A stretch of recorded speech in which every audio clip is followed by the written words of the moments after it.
Good evening, ladies and gentlemen, and welcome to the SEC Football Tube Sports Show. And we are going to be launching a new podcast called The Double Take Show, where I give my double takes, a second opinion on what we saw on the football field. Now, obviously, my post-game videos, they're right after the game. They're pure emotion. Not a lot of rationality comes from those because it's in the moment. You feel it in the moment, the sadness, the joy, all of that stuff that comes from football. But now that I've had time to settle down and I've had time to think about things more logically, we're going to talk about this again. But before we begin with the podcast, I want to say thank you to all who are listening. I really appreciate the love and support. Make sure you like the video, subscribe to the channel if you like what we do, share our videos around, and leave a comment down below. All feedback is greatly appreciated, and it does help us grow. Any type of engagement helps our channel, so please make sure if you want to do so. Another thing to note before we begin the show is I will not be doing a Gamecock Talk with Gru episode this week because I am going on vacation. This will be my final video up until Friday when I make my South Carolina versus Akron preview and prediction video. With that being said, let's begin. You're listening to the Double Take Show. You know, I've had time to think about this. I've had time to calm down. I've had time to heal. Does it still sting? Yes, and this is a game that's going to sting for a while. But despite everything that we saw yesterday from this game, there is something I want to say. And it's okay to be frustrated. It's okay to nitpick. It's okay to criticize the mistakes that we saw. But all in all, I am proud of this team. Now, are they perfect? No. Were there a lot of mistakes? Yes. Were there a lot of self-inflicted wounds and boneheaded decisions? Yes. But all in all, guys, South Carolina took it to the Tigers yesterday. They gave them everything they had and then some. Carolina hung in there for as long as they could. They made plays. We saw positive strides on the offense. Defense looked good again. They bended a little bit. They bended. It wasn't the most dominant performance by the defense. And there were poor tackling. There were a lot of things that LSU was able to do on the offensive side of the ball. But all in all, South Carolina, they never gave up in this game. Despite LSU coming back and gaining momentum, despite all of that, South Carolina continued to play football. They didn't give up, and they were never intimidated. And I think that's something to be very proud of. And this is not a loss that derails your season. It's not. Should you have won this game? Yes. I wholeheartedly believe South Carolina should be 3-0 right now, guys. And I don't care what anybody says. You should be 3-0 right now. You had a 17-0 lead. You were winning outright the majority of the game. You were the better team. You outplayed the Tigers yesterday. You did. But hey, look, give LSU credit. They won. They clutched up. They were down 17, and they came back and won. They showed a lot of heart and resilience. And while they were definitely aided by penalties, I'm not fully blaming the refs for this loss, guys. There were some boneheaded penalties. Absolutely. Now, in all fairness, there were bad calls on both sides. There were bad calls on LSU, too. There were bad calls on LSU as well. There were missed calls on both sides. But the refs in this game, guys, seriously, I have never seen anything like it. And I've seen some very bad officiated games with South Carolina. You think to the Citadel game in 2015. You think to the Florida game in 2019. But what hurt this team and what killed this team, 2 pick sixes that were called back by penalties. And I personally believe those calls were BS. I totally disagree with those calls, and let me explain why. So, both of them were on Kyle Kennard. At the end of the game, Nicky Minwari with a pick six, that would have sealed the game. That would have put the game on ice. You would have been up 40-29 with 7 minutes or something in the fourth quarter, if I'm not mistaken. That definitely would have sealed the game for you. You'd be up by 11. Kyle Kennard.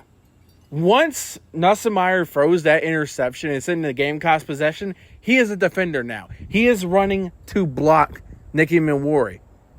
He was running and blocking, and Kyle Kennard shoved them. That's blocking. That is legal. Well, it's not legal in the NFL. College football is not the NFL, guys. It is not the NFL. That was a clean hit. That was a clean hit. And then you look earlier in the game where you had a pick six. You would have been up 14-0 early in the game, and that got called back where Kyle Kennard was touching and pulling the guy's jersey. That's not a horse collar tackle. 13 penalties on the Gamecocks. 13. Now, not all the penalties were bad calls, but a lot were. There were definitely some boneheaded, head-scratching penalties for both teams, to be fair. But, like I said, penalties aside, South Carolina was up 17-0. You got on to quite a good start. And you know what? I will say, South Carolina's offense, something clicked. And I know LSU's defense is not very good, but South Carolina's offense hasn't been very good either. And they found something in the running game. Lenora Sellers, 75-yard touchdown run, longest in school history by a quarterback. Rocket Sanders had a go-off game. You had receivers step up and make plays. You saw a lot of positive things for this offense. And unfortunately, Lenora Sellers is injured. I hope he's okay and he can come back soon, because this team under Lenora Sellers, this offense, they found something, and I think it's the beginning of, something really good for South Carolina on the offensive side of the ball. Robbie Ashford, things didn't always click with him, but he made plays. He made plays when he had to the most. So give him credit. The dude tried. He did everything you could ask him to do. And, of course, another big first down that was called back. Of course, there was a lot of good things, game-changing things that were called back. But anyways, I digress. I thought special teams did pretty well, too, in this football game. And I know, a game-tying field goal to send it to overtime was missed by Alex Herrera. And I feel so bad for him. I feel so bad. As bad as this loss hurts for us fans, imagine how it feels for the players, especially for the kicker. I feel bad, dude. And I used to play football. I used to be a football player. We've suffered some heartbreaking losses. I remember that feeling. It don't feel very good, guys. I feel and hurt for these players because they had it in their hands all game long, and it just slipped away. And, again, a lot of that was because of penalties, but also a lot of that was because of our own doing. Boneheaded decisions, boneheaded, undisciplined mistakes that we made. And that's another thing. This team needs to be more disciplined. We need to be more disciplined. Again, bad calls. Absolutely. There was a lot of bad calls, but there were some undisciplined plays. You've got to remain disciplined. You've got to remain disciplined. You got to play smart football. That's the key to winning games like this. You've got to play smart football. And again, a lot of mistakes, a lot of things that need to be cleared up still. But all in all, I am proud of this team for their performance. And I think we showed everybody South Carolina is a force to be reckoned with. They didn't win the game, no. But they hung in there with... I don't think LSU is the greatest team in the world. I don't think they're great, but they're good. They're good. They're a top 20 team. I believe that. In Carolina, they forced LSU to have to climb up and climb up hard to win that football game. And again, shout out to LSU. I mean, you come back down from behind 17 points. And again, that's another reason why I refuse to blame this solely on the refs. Because the truth is, guys, when you were up 17-0, you really should never have been in the position where the game came down to the referees and their calls. And honestly, you shouldn't have been in the position where your kicker had to pretty much go in there and try and attempt to save your ass. But that's where we were. And hey, there's a lot to grow, and I think this team is going to grow. And I think they're going to respond really well to this. Because that's another thing. Is this a very heartbreaking loss for sure? But don't let this loss demoralize you in a way that, it ruins your season. Don't let it do that. And I don't think this team will. I think this is going to light a fire under this team's butt. I really do. This is going to light a fire under this team, and they are going to respond. I believe that. And I do believe that this team is going to win another game or two that people don't think they're going to win. I think this is very much a team that goes bowl eligible and maybe gets a couple more. We'll see. But, at the end of it all, things are not perfect. There's still a lot of things to clear up, a lot of things to do better. But I think there's still a lot of things to like about this team, and I think this team is very much on their way to still achieve their goals. Now, I want to go ahead and look at some stats real quick because we mentioned the offense had their best game of the season yesterday. There was a lot of positive things. A lot of strides were hit by this offense. 243 yards for South Carolina on the ground. 243 rushing yards. 41 rushing attempts, and they averaged 5.9 yards per carry. So, it wasn't perfect, but you got somewhere in the running game. You got somewhere on the ground. You found something offensively. Nearly 400 total yards for South Carolina. And you look at the stats for the passing game, 155 yards in the passing game. Not the most eye-popping stats, but there were some big plays. Nearly 8 yards per pass.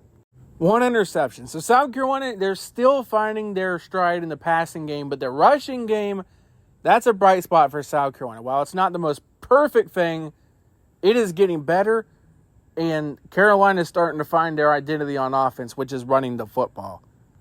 Rocket Sanders, 143 yards on 19 carries. Lenora Sellers, 88 yards on 10 carries, and a lot of that was from that 75-yard touchdown run from the QB1 himself. Successful day on the ground for South Carolina. And one I forgot to mention, Oscar Attaway also had double digits at 11 yards rushing for South Carolina. So, again, over 200 yards rushing. Successful day on the ground for South Carolina. Now we talk about the defense, and this is where I'm going to be nitpicky. A lot of missed tackles, and LSU was able to kind of gash us in the running game again. Now, the defense played well.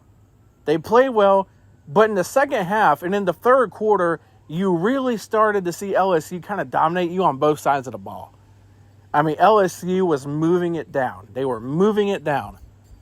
South Carolina kind of gained a little bit of control back in the fourth quarter, but, into mid to late second quarter and third quarter, LSU, they found an offensive stride, and they were able to hold you off a little bit offensively, and that's where things kind of got a little concerning, and that's where the, oh my God, are we about to blow it, fears started coming in.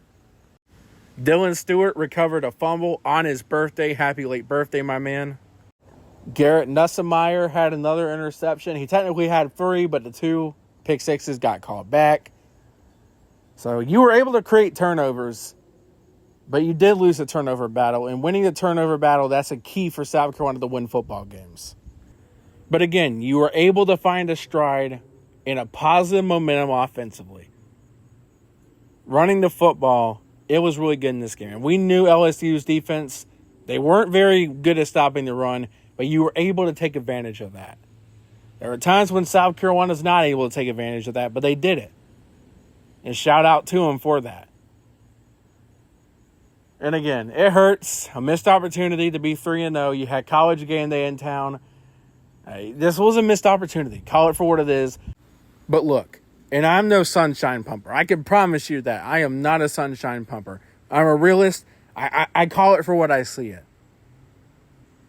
South Carolina, despite a lot of boneheaded decisions and mistakes and things that still need to be cleared up, they're still a team that will give opponents problems. I still believe this is a team that can get a couple of teams that people don't think they'll get. But one thing I will say is you had a 17-0 lead, and no matter what you say, blowing a 17-point lead at your home, it's not good. It's not good. It's not good. So, we got to play smart football. We got to get better at tackling. We got to limit the stupid mistakes. We got to limit the turnovers and the penalties. We just got to play smart football. And the team knows it. The team knows it. And they're going to get it fixed. They're going to get it fixed. And I still believe in Shane Beamer. I still believe in Coach Beamer and this football team. And they can still, I am no sunshine pumper, but the season's not over because we lost this game, guys. And South Carolina, to me, they still showed a lot of promise in this game. Some people had us getting blown out in this game despite what we did against Kentucky last week. So, I mean, Carolina, for most of the game, they had LSU. They let it get away from them. Going forward, there's a lot this team needs to fix, but there's still a lot more to like about this team, and I'm not giving up on them yet. I still think this team can make a bowl game and even get more upsets. I do believe that. We'll see how this team finishes. How do you respond? Yeah, tough loss. Tough loss, but how do you respond? Because that's what matters. And honestly, guys, I think this team is going to respond well. Thank you all so much for watching. Your boy, SEC Football Tube, checking out. Even in a loss, it's always go Gamecocks.